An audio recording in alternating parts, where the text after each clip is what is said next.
Mark Zuckerberg, founder of Facebook, Bill Gates, co-founder of Microsoft, Nikhil Kamath, co-founder of Xerox, Ritesh Agarwal, founder of OYO rooms.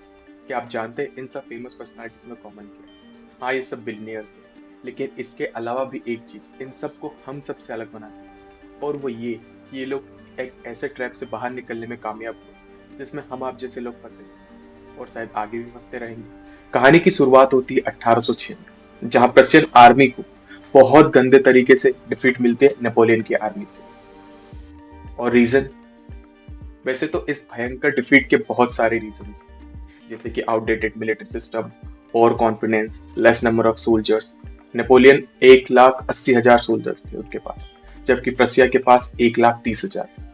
लेकिन historians इसका सबसे बड़ा reason मानते हैं उनके सोल्जर्स का ओबीडिएंट ना होना, अपने लीडर्स की ना सुनना, और खुद का दिमाग यूज करना। फ्यूचर में ऐसी हार ना हो, इसलिए प्रशियन लीडर एक एजुकेशन रिफॉर्म लाए, जो था प्रशियन एजुकेशन सिस्टम। तो आइए जानते हैं प्रशियन एजुकेशन सिस्टम क्या था और इसका हमसे क्या कनेक्शन है। प्रशियन एजुकेशन सिस्टम का प्राइमरी पर्पस था एक डिसिप्लिन और कॉम्प्लायंट सिटीजनशिप क्रिएट करना, जो स्टेट और मिलिट्री नीड्स को सपोर्ट कर सके, मतलब एकदम ओबीडिएंट और ड्यूटी बाउंड लोगों की फौज। ये सिस्टम बेसिक लिटरेसी और न्यूमरेसी स्किल्स प्रोवाइड करता था। रेपिडली ग्रो करती इंडस्ट्रीज और सोसाइटीज के लिए ये सब बहुत जरूरी था। प्रेजेंट इलाइट सोचते थे कि अगर लोग ज्यादा एजुकेटेड होंगे, ओबीडिएंट होंगे, तो फ्यूचर डिफीट से बचेंगे और स्टेट स्ट्रांग बनाएंगे। मतलब ऐसे लोग बनाना जो बिना इंडिपेंडेंट थॉट के ऑर्डर्स फॉलो कर सके, मतलब सीधा सीधा गधा मजदूर बनाना इस सिस्टम से। इसके दो प्राइमरी फोकस थे। पहला, एजुकेशन मैंडेटरी थी बच्चों के लिए, टिपिकल एज 5 साल से 14 साल, मतलब बचपन से ही बच्चों के दिमाग में ये सब डाल दो ताकि आगे जाके वो लोग कुछ सोच ही ना पाए अलग। और सेकंड था स्ट्रक्चर करिकुलम। इस करिकुलम में उन्होंने रीडिंग, राइटिंग, अर्थमेटिक और रिलीजियस एजुकेशन इंक्लूड करके रखी थी, और ये सक्सेसफुल भी हुआ, जिसका सीधा इम्पैक्ट इंडस्ट्रियल रिवॉल्यूशन पर दिखता है। अब आप ही सोचिए, किसी इंडस्ट्रीज को चलाने के लिए बेसिक चीज क्या है? वर्कर्स राइट, जो ये सिस्टम उन्हें परफेक्टली प्रोवाइड कर रहा था। अगर हम देखें कि प्रेजेंट एजुकेशन सिस्टम का इंडस्ट्रियल रिवॉल्यूशन पर क्या इम्पैक्ट, सिस्टम का एम था इंडिविजुअल्स को प्रिपेयर करना फैक्ट्रीज में काम करने के लिए या मिलिट्रीज में सर्व करने के लिए। Education model strict schedules, attendance requirement और कांस्टेंट टेस्टिंग इंप्लीमेंट करता था। इसका सीधा सा मतलब है कि इंडिपेंडेंट थिंकिंग को टाटा बाय बाय। अब आप ही सोच रहे होंगे, अरे कहना क्या चाहते हो? प्रेशियन एजुकेशन सिस्टम, इंडस्ट्रियल रिवॉल्यूशन, इन सब का मैं क्या करूं? ऐसे इससे मुझे क्या सीखने को मिल रहा है और इसका हम आपसे क्या कनेक्शन है? तो रुको जरा, सब्र करो, बताता हूँ। अब बात करते हैं हमारे एजुकेशन सिस्टम की। तो अंग्रेजों ने इस प्रेशियन एजुकेशन सिस्टम जैसा ही एजुकेशन सिस्टम इंडिया में भी इम्प्लीमेंट किया।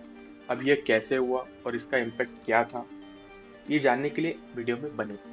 इस so called modern education system को British politician Thomas Babington Macaulay, हाँ वही तुम्हारा लॉर्ड मैकॉले, ने अपने भारत में अराउंड 1830 में इंट्रोड्यूस किया। अब जो चीज अंग्रेज भारत में लाए, उसका पर्पस कभी भी भारतीयों का भला तो होगा नहीं।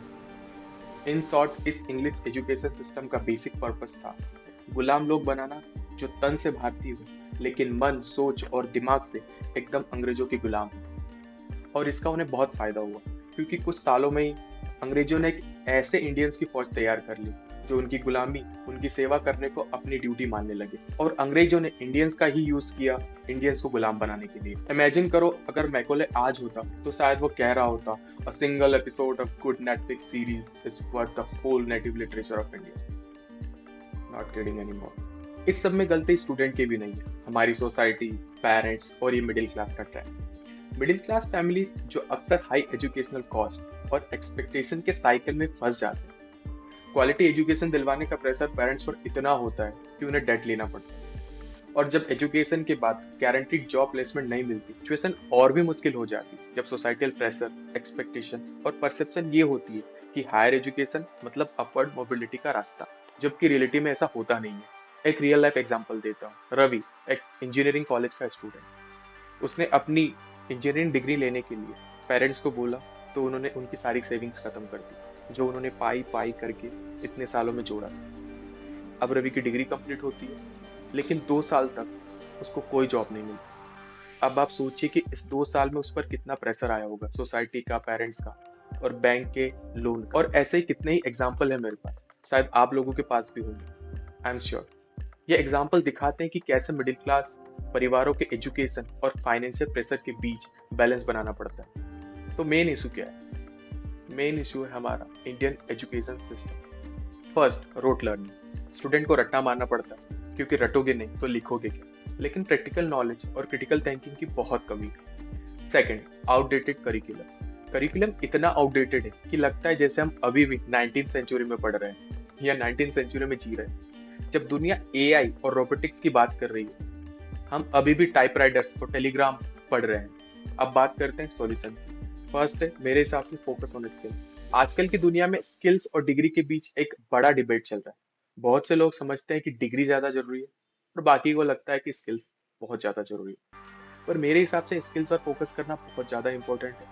एक सर्वे के मुताबिक 45% कंपनीज ने कहा है कि वो बैचलर डिग्री की जरूरत को खत्म करने का प्लान कर रही है, जिसमें अमेजोन, गूगल और भी बहुत सारी मल्टी बिलियन डॉलर कंपनीज। उनका एम है कि वो वर्कफोर्स डाइवर्सिटी को प्रमोट करें। और 80% एम्प्लॉयर कहते हैं कि वो एक्सपीरियंस को एजुकेशन से ज्यादा इंपॉर्टेंट मानते हैं। आप में कुछ प्रॉपर स्किल सेट है, उससे आपने एक्सपीरियंस गेन किया, और आपके पास डिग्री नहीं है तो भी आपको ज्यादा इंपॉर्टेंस दी जाएगी।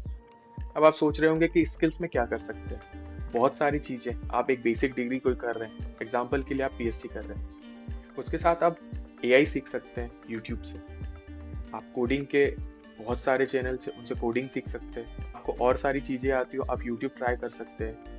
आपको कंटेंट राइटिंग आता है, आप कंटेंट राइटिंग कर सकते हैं। आप वीडियो एडिटिंग कर सकते हैं, और एन नंबर ऑफ चीजें हैं जो कि ट्रेडिशनल पढ़ाई के अलावा की जा सकती है। दोस्तों, प्रॉब्लम बहुत बड़ी, लेकिन उसका सॉल्यूशन भी हमारे ही हाथ में है। हमें सिस्टम को सुधारना होगा, और ये सिर्फ तब होगा जब हम आप मिलके थोड़ा थोड़ा कंट्रीब्यूट करेंगे। अगर आपको लगता है कि ये वीडियो थोड़ा सा भी इम्पैक्ट कर सकती है, तो इसे शेयर कीजिए, लाइक कीजिए और चैनल को सब्सक्राइब कीजिए। धन्यवाद।